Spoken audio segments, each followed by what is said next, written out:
જય સંવિધાન, જય ભારત.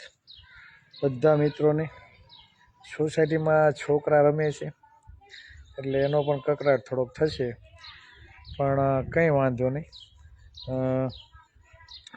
રૂમમાં જઈને લાઈવ કરું તો પણ એ જ માહોલ રહેશે, એટલે આપણે થોડો ઘણો કદાચ ડિસ્ટર્બ થાય તો આપણે સહન કરી લેશું. જે પણ મિત્રો લાઈવમાં આવે તો અન્ય લોકો સુધી પહોંચે તેવો પ્રયત્ન કરજો. જે આણંદની જે ઘટના બની છે આરતીબેન ધરતીબેનની, બરાબર, તે બાબતે આપણે થોડીક ચર્ચા કરવી છે આ બંને દીકરીઓ માટે. ઘણા દિવસો થઈ ગયા, 2 તારીખનો બનાવ છે અને આજે બરાબર 10-12 દિવસ થવા એવા છે, છતાં પણ કોઈ જાતનું રિઝલ્ટ મળ્યું નથી. નવનીતભાઈનો જ્યારે બનાવ હતો તો નવનીતભાઈના બનાવમાં લગભગ કોઈ રાજકીય આગેવાનો બાકી નહીં હોય કે તેણે નવનીતભાઈને ન્યાય અપાવવા માટે, સમાજને ન્યાય આપવા માટે કોઈ આવ્યું ના હોય. લગભગ કોઈ બાકી નથી. દરેક વ્યક્તિએ યુનિટી બતાવી, સહકાર આપ્યો. પણ આ તો સમાજની દીકરીની વાત છે, એક નહીં 2 દીકરીની. અને રહસ્યમય, બરાબર, અકબંધ છે મૃત્યુ. સુસાઇડ કરેલું છે કે કોઈ મર્ડર કર્યું છે, અને કયા કારણે ખરેખર સુસાઇડ કર્યું છે, તો કયા કારણે સુસાઇડ થયું છે, આ બધી બાબતો શંકાના દાયરામાં છે. અને ખાસ જે સીસીટીવી ફૂટેજ જોવાની અને બતાવવાની વાત છે, તો ત્યાંના સ્થાનિક આગેવાન ખાસ કરીને વિજયભાઈ બારૈયાને, બરાબર, પોલીસ પ્રશાસન પણ રૂબરૂ ગયેલા સીસીટીવી ફૂટેજ માટે, બરાબર. અને મને એવા પણ સમાચાર મળ્યા કે કાલે ધારાસભ્ય કાળુભાઈ ડાભી ને મુલાકાતે ત્યાંના આગેવાનો ગયા, અને કાળુભાઈ ડાભી આપણા ધારાસભ્યએ ત્યાંના એસપીને કોલ પણ કર્યો, અને એસપી એવું કીધું કે ભાઈ અમારી પાસે સીસીટીવી ફૂટેજ છે અને ખરેખર દીકરીએ સુસાઇડ કર્યું છે, તમે એના સીસીટીવી ફૂટેજ કે બતાવશો, બરાબર. એટલે કહેવાનો મતલબ એ છે કે 2 તારીખની ઘટના આજે 10-12 દિવસ થઈ ગયા, તો પોલીસ પ્રશાસન દ્વારા કેમ દર વખતે ઢીલી નીતિ રાખવામાં આવે છે? આ વાત પેલી સ્પષ્ટ.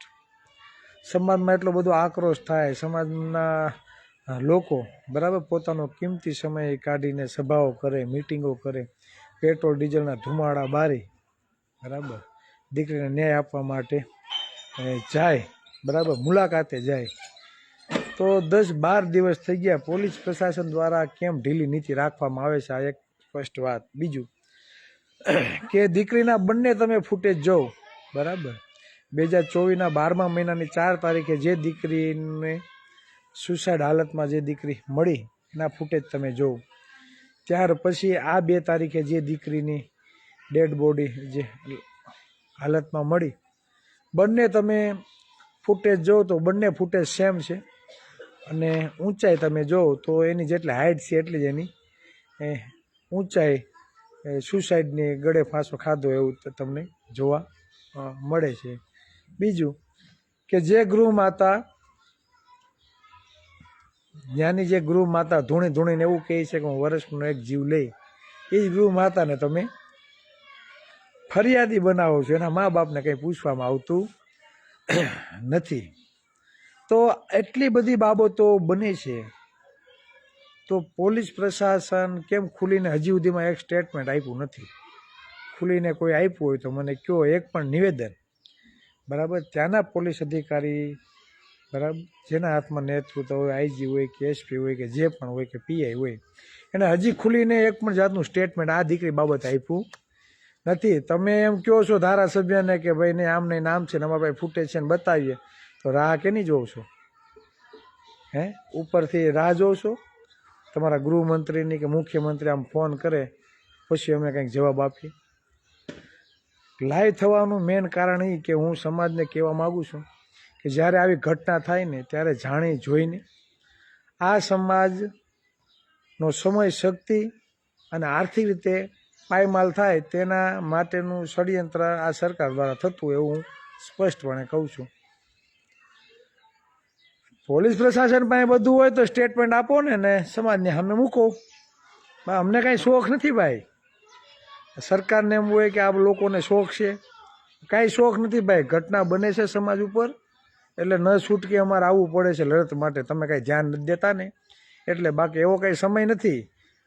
બરાબર, ધંધા ખોટા કરીને સમાજના સમય શક્તિ વેડફીને તમારે સામું લડવાનું. અમારે તો ખરેખર જ્યાં લડત હોવી જોઈએ ત્યાંથી તમે ધ્યાન ભટકાઈને તમે આવી ઘટનાઓ જાણી જોઈને તમે લાંબી કરો છો. ખરેખર પોલીસ પ્રશાસનનું જે કામ છે એ નથી કરતું. બરાબર, અને અમારા બધાનું ધ્યાન તમે ભટકાવવાની કોશિશ કરો છો.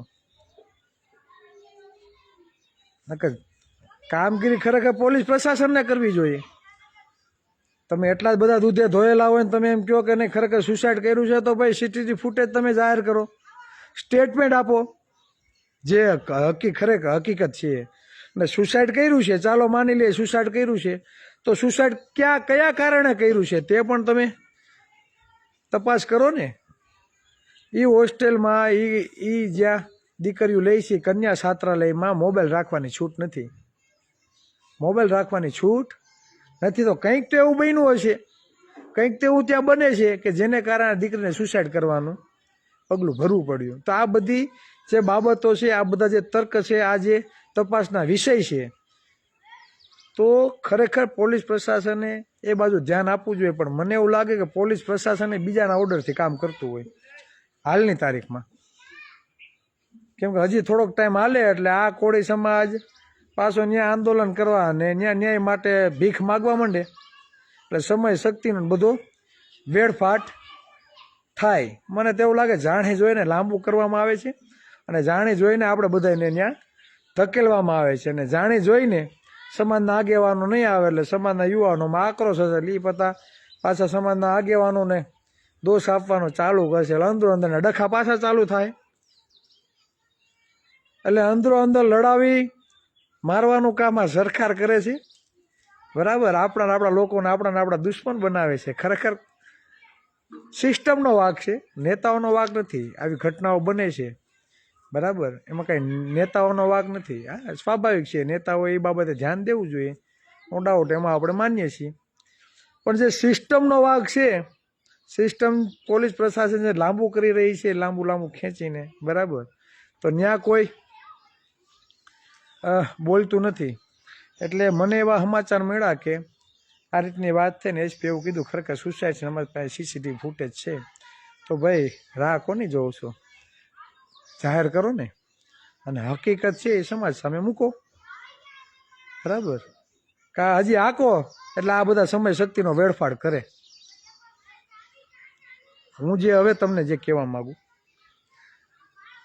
હમણાં બીસી રાઠોડ સાહેબની એક પોસ્ટ તમે જોઈ હશે, જીપીએસસી ની મૌખિક ઇન્ટરવ્યૂની જે રિઝલ્ટ આવ્યું 102 જગ્યાનું, હા લગભગ 102 જગ્યા છે, આંકડામાં કંઈ ભૂલ ના હોય તો.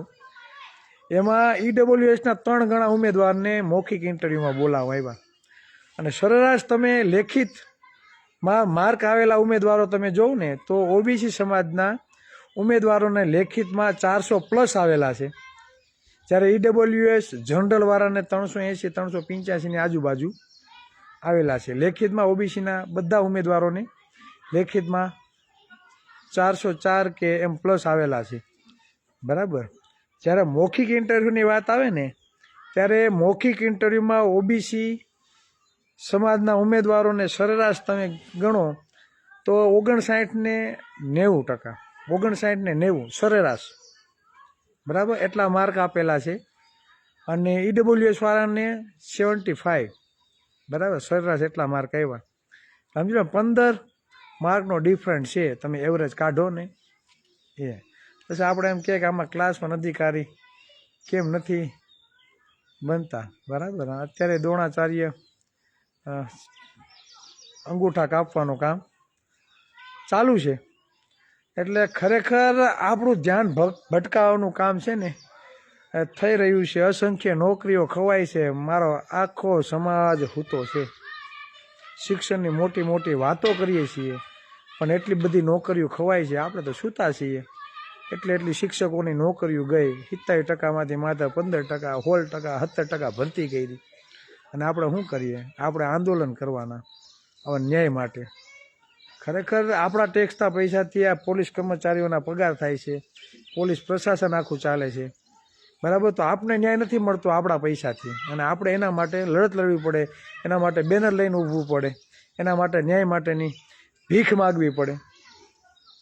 એટલે આ જે મુદ્દાઓ આ બને છે, મને તેવું લાગે કે જાણી જોઈને આ મુદ્દાઓને લાંબા કરવામાં આવે છે ને આપણી સમય શક્તિ પૈસાનો વેડફાટ કરવાનો, અને જે જગ્યાએ આપણે ધ્યાન કેન્દ્રિત કરવું પડે છે એ જગ્યાએ ધ્યાન કેન્દ્રિત નહીં કરતા તમે આ મેટર આવા બનાવવામાં તમારું ધ્યાન જાય અને તમે આમાં લડ્યા રાખો.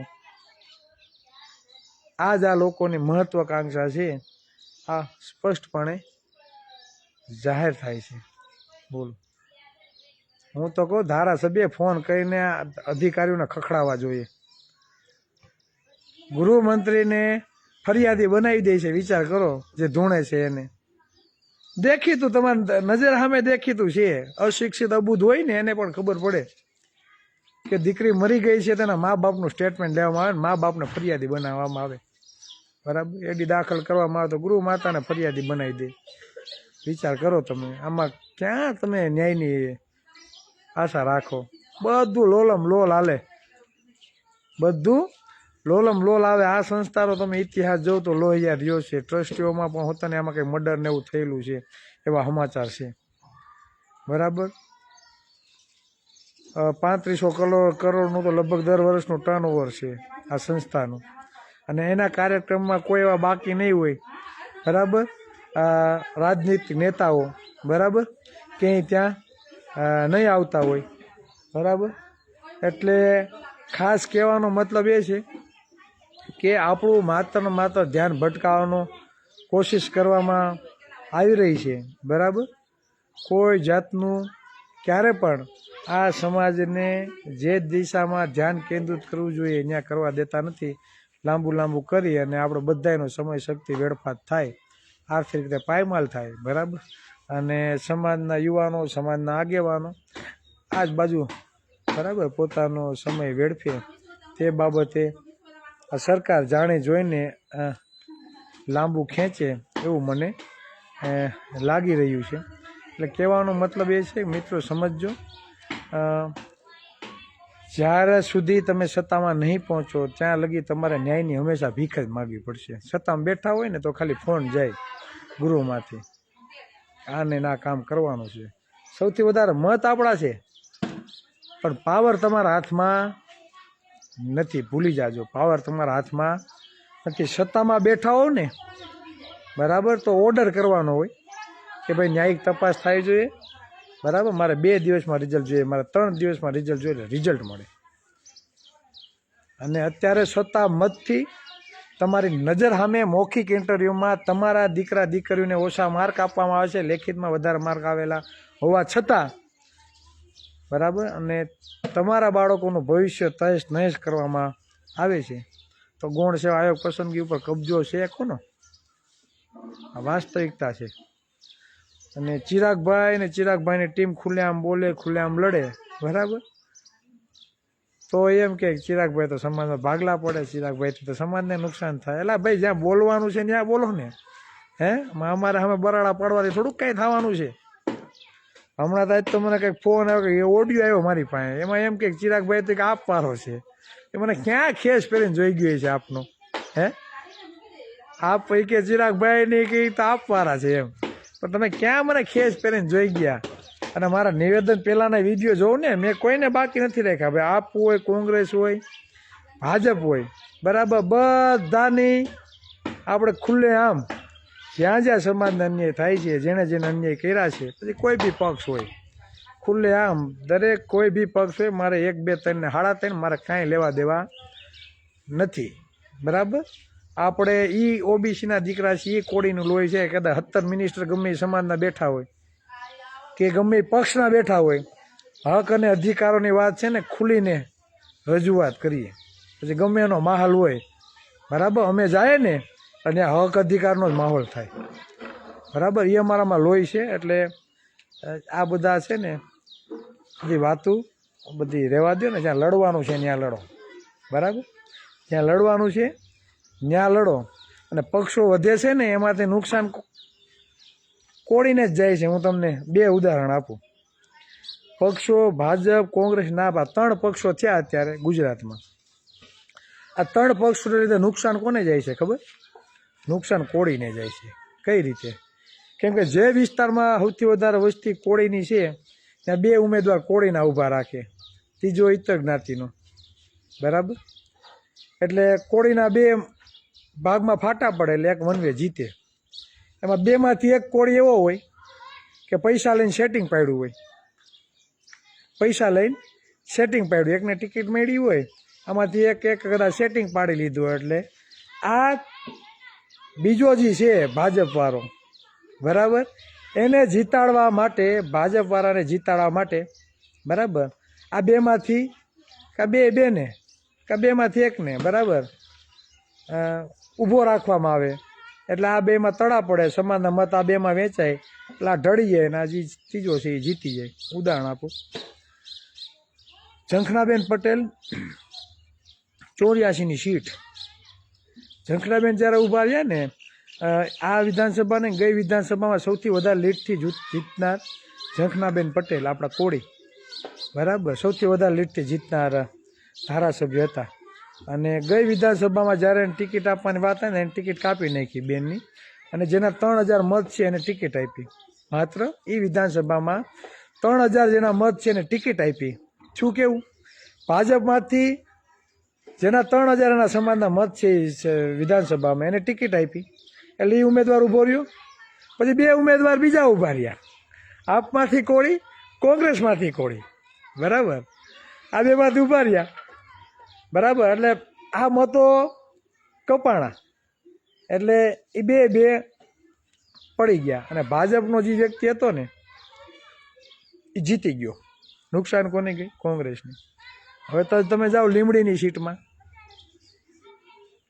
સીટમાં તમે જાઓ તો આ જ વસ્તુ, બરાબર ને, ભાજપમાંથી એક ઊભા રહ્યા અને આપ અને કોંગ્રેસમાંથી આપણા 2 ઊભા રહ્યા, બરાબર. 2 પડી ગયા, ત્રીજો હતો એ જીતી ગયો. આ વાસ્તવિકતા છે.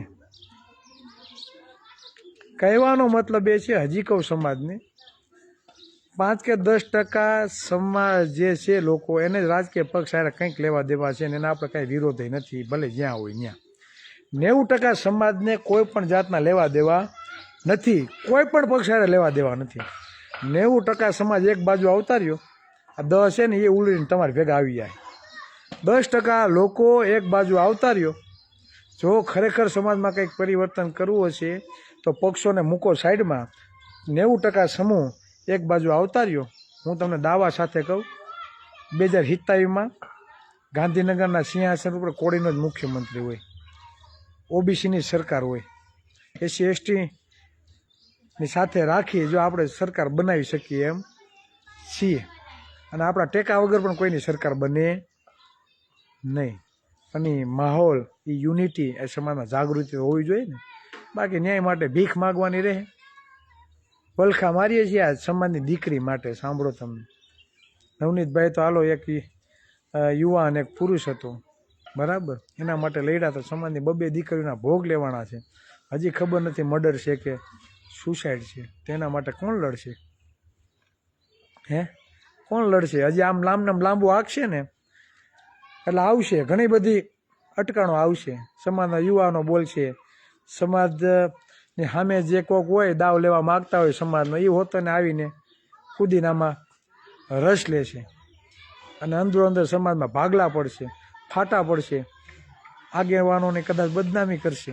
આવી બધી વસ્તુ થશે. પણ આ જાણે જોઈને આ બધું થાય છે. લાંબુ ખેંચે ને એટલે બધા સમીકરણો બને આમાં, બરાબર. લાંબુ જેમ જેમ ખેંચાય એમાં વધારે સમીકરણો આવા બનશે. એટલે ખાસ કરીને આણંદ જિલ્લાના પોલીસ પ્રશાસનને, આ ગૃહ વિભાગને કહેવા માગું કે ખરેખર તમારી પાસે કાંઈ પ્રૂફ હોય તો ખુલીને આ સમાજની સામે રાખો. ભાઈ, અમારી પાસે કાંઈ એવો ટાઈમ નથી. આ તો તમે નથી કાંઈ કરતા તો અમારે ન છૂટકે આવવું પડશે, અને કદાચ 5ના 25 કે 50 દિવસ બગાડવા પડશે તો અમે બગાડશું આ સમાજ માટે. કેમ કે જે સમાજમાં જન્મ લીધો એ સમાજનો અમને ગર્વ છે. એટલે આ તો અમારા સમાજની દીકરીની સમસ્યા છે. એટલે અમે ખુલીને મેદાનમાં આવશું, બરાબર. એટલે ખાસ કરીને એસપી સાહેબ એમ કહેતા હોય બરાબર, અમને સમાચાર મળ્યા કે અમારી પાસે સીસીટીવી ફૂટેજ ને છે, તો ભાઈ એક સ્ટેટમેન્ટ નિવેદન તો આપો, કેની રાહ જોઉં છું બરાબર. એટલે આ સમાજની વાસ્તવિકતા છે, સમજો. તમારું ધ્યાન જ્યાંથી ભટકાવાઈ રહ્યા છે બરાબર, હમણાં મુદ્દા ઉપડ્યા હતા કે બજેટ નથી આપતા, નોકરીઓ ખવાય છે, કેસો પાછા નથી ખેંચતા, એ બધું સાઈડમાં પડ્યું રહે, પાછું આ ચાલુ થાય. માન એક માહોલ સમાજમાં બન્યો હતો બરાબર, એ માહોલ શાંત પડવા માટે આ મુદ્દાને લાંબો ખેંચવામાં આવશે. તમારું બધાનું ધ્યાન ક્યાં ભટકશે? ત્યાં મૂળ સમસ્યાઓ આપણે પાછા ભૂલી જશું. એટલે કહેવાનો મતલબ એ કે સમાજની દીકરીને ન્યાય માટે પોલીસ પ્રશાસન કાંઈ ધ્યાન ન આપે, સત્તા કાંઈ ધ્યાન ન આપે, તો આપણે હર હંમેશા સમાજની સાથે છીએ, લડશું ભાઈ, આપણા ભાગમાં હશે આવું, તો બીજું શું કરીએ બરાબર. એટલે લડશું બરાબર, એમાં કાંઈ ઓલું છે નહીં. એટલે કહેવાનો મતલબ એ કે મને એવું લાગ્યું કે જાણે જોઈને આ મુદ્દાને લાંબો કરવામાં આવી રહ્યો છે, અને લાંબો થાય એમાં જ આ સરકારને ફાયદો છે, કેમ કે અંદરના વિવાદ થાય, અંદરના વિખવાદ થાય બરાબર. સમાજના આગેવાનોને થોડુંક નીચું જોવરાવા હાટું બરાબર, કેમ કે સમય જેમ જેમ જાય એટલે આક્ષેપો કોની ઉપર થાય? જે ધારાસભ્યોને સાંસદ હોય તેના ઉપર, ચિરાગભાઈ ઉપર ના થાય. સમજાય? એટલે આ જાણે જોઈને સત્તા પક્ષ દ્વારા આવું કરવામાં આવી રહ્યું છે. અને ખાસ કરીને સમાજના યુવાનોને કહેવા માગું કે ભાઈ, હું સમજું છું તમારો કદાચ આક્રોશ હશે, કહેવાનો મતલબ એ હોય એ અંદર રાખ. આપણોથી છે ને લોકો દુશ્મનો આની મજા લેતા હોય છે બરાબર. હવે એ લોકો નથી કાંઈ કરતા, આપણે શું કરવું એ બાબતે ધ્યાન આપો બરાબર. એનું કામ કરે, આપણે આપણું કામ કરવું. સમાજમાં જેમ જેમ જાગૃતિ આવે બરાબર, વધુમાં વધુ કેમ લોકો જાગૃત થાય તેવા આપણે પ્રયત્ન કરીએ બરાબર. અંદર ઓલું કરશું તો એમાંથી કાંઈ ઓલું નહીં થાય બરાબર. એટલે કહેવાનો મતલબ એ છે કે જે વાસ્તવિકતા છે તે તમને રજૂ કરીએ છીએ. એટલે હું જ કહું છું બરાબર, એ બધું માની નથી લેવાનું, થોડુંક તર્ક કરીને આગળ વધજો. અને કહેવાનો મતલબ એ છે કે પક્ષો વધારે હશે બરાબર, તો એ જ જગ્યાએ ટાર્ગેટ કરશે જ્યાં આપણી ટિકિટો માઇનસ થાય બરાબર. કેમ કે બધા પક્ષોમાં નેતૃત્વ એવા લોકોના હાથમાં છે, સમજાય ને. પ્રાઇવેટ કંપની છે એટલે એને મજા આવે ને બે સમીકરણો બંધાવો, કઈ જગ્યાએ કોને ટિકિટ આપીને કઈ જગ્યાએ કોને પાડી દેવા બરાબર. આ વાસ્તવિકતા છે. બાકી કોઈ જગ્યાએ બે જ ઉમેદવાર હોય, એક કોળી ઊભે બરાબર, તો સ્વાભાવિક છે બરાબર કે કોળી જીતે. એટલે આમાં થાય પાછું કેવું કે અભણ ને ડફોડ, જેને સમાજની કંઈ પડી નથી એવા લોકો વિધાનસભામાં પહોંચી જાય તો સમાજને શું કામનું ભાઈ? હે, ડફોડ અસમજુ, જેને ખબર નથી કાંઈ પડતી બરાબર, જેને સમાજ માટે કાંઈ અવાજ નથી ઉઠાવવો બરાબર, તો શું કરવાનું? એટલે કહેવાનો મતલબ આ છે. બસ વધારે ચર્ચા નહીં કરતા, ફરી પાછા મળશું. અને કાલે જો અમને સમય મળે તો અમે તારાપુર ગામનું વિજયભાઈ નામ આપ્યું છે, ગામમાં અમે કાલ રાતે જવાના છીએ મીટિંગ લેવા બરાબર. તો એની જાણ અમને અગાઉથી કરશું. બસ વધારે વાત નહીં કહેતા. જય કોળી સમાજ, જય સંવિધાન, જય ભારત.